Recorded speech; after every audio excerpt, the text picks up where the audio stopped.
The 1-inch punch was popularized by Bruce Lee, who was famously filmed showing its effectiveness. Since then, it has become a thing of legend within martial arts as a whole. Whilst it certainly is a technique that can be used to hurt someone, it has also been given mythical status in terms of what it can do. To separate myth from reality, we will look at just how effective the 1-inch punch actually is. As is often the case in martial arts, the 1-inch punch often balances itself between a practical self-defense technique and a fancy gimmick that looks flashy but actually isn't very effective. According to Anthony Lee, who had trained under one of Bruce Lee's students but has no relation to Bruce Lee, he recorded that his own 1-inch punch measured a power of 69 kilograms in force. In comparison, a regular punch he threw was recorded at 148 kilograms of force. In other words, the 1-inch punch was less than half the power of a regular punch.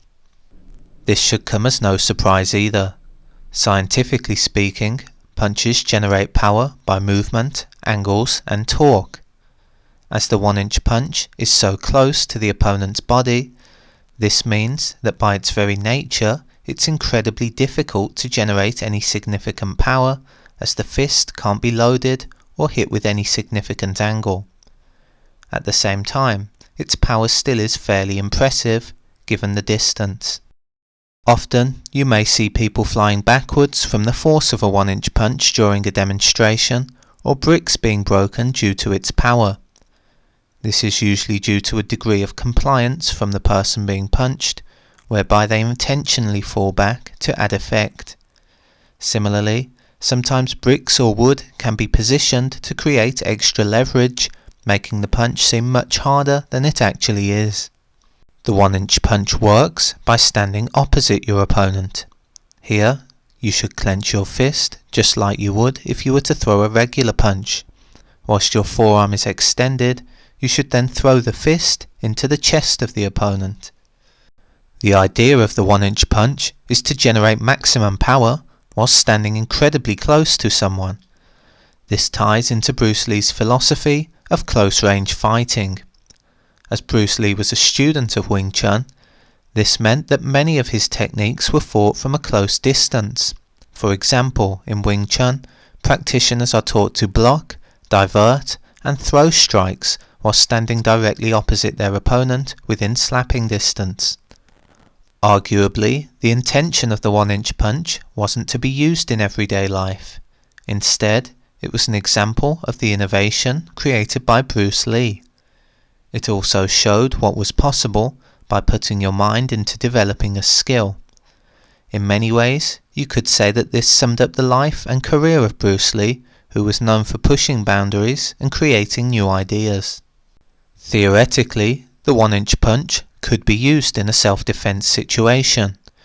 If you were grappling an opponent from close range and were unable to withdraw your arm back far enough to create adequate power, then you could opt for a 1-inch punch.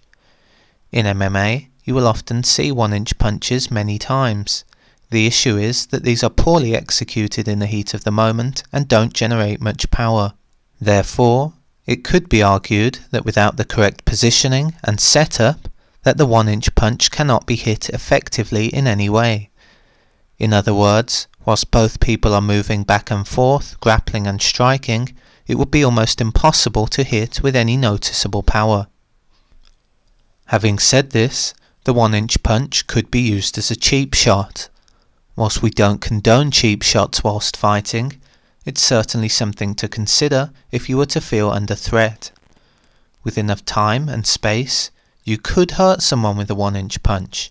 If struck to the chest, this could win someone, or if struck to the face, it could possibly knock them out.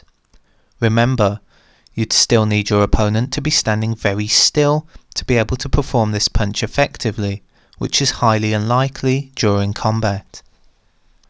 Despite the previous examples, for the most part, the 1-inch punch is honestly a bit of a gimmick. It looks cool and fancy, but isn't easily adaptable to a real-life situation. For instance, if you are fighting, then there's not really much of a time or place to implement an effective 1-inch punch. Typically, fighters will be using more realistic and appropriate techniques instead.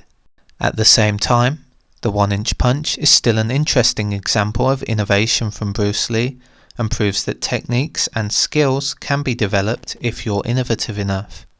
If nothing else, it makes for a cool party trick.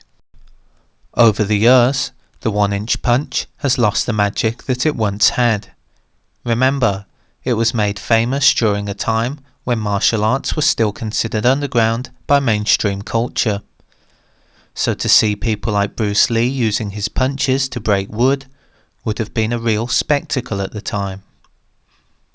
In conclusion, even though the 1-inch punch is impressive and demonstrates technique, it's also a bit pointless in a real self-defense situation. So even though it should be respected for what it is, the chance of actually relying on it in the real world is very unlikely.